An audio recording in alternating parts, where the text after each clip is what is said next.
28/6/2026 ಸಚೇತನ ಕಾರ್ಯಕ್ರಮವನ್ನು 6ನೇ ತರಗತಿ ವಿದ್ಯಾರ್ಥಿ ನಡೆಸಿಕೊಟ್ಟಿದೆ. ವಿಷಯ ಯುರೋಪ್ ಖಂಡ. 6ನೇಯ ಮತ್ತು 2ನೇಯ ಅತಿ ಚಿಕ್ಕ ಖಂಡ ಇದಾಗಿದೆ. ಇದು ಒಟ್ಟು 56 ದೇಶಗಳನ್ನು ಒಳಗೊಂಡಿದೆ.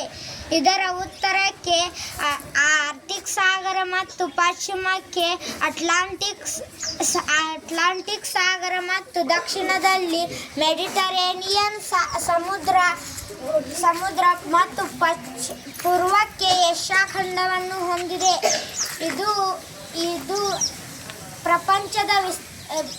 ಇದು ವಿಸ್ತೀರ್ಣದಲ್ಲಿ ಪ್ರಪಂಚದ 6ನೇ ಸ್ಥಾನದಲ್ಲಿದೆ ಮತ್ತು ಪ್ರಪಂಚದ 2ನೇಯ ಅತಿ ಚಿಕ್ಕ ಖಂಡ ಇದಾಗಿದೆ.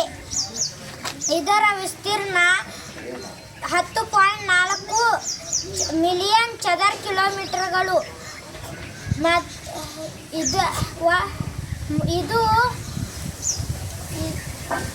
ಇದು ಭಾರತದ ವಿಸ್ತೀರ್ಣಕ್ಕಿಂತ 3 ಪಟ್ಟು ದೊಡ್ಡದಾಗಿದೆ.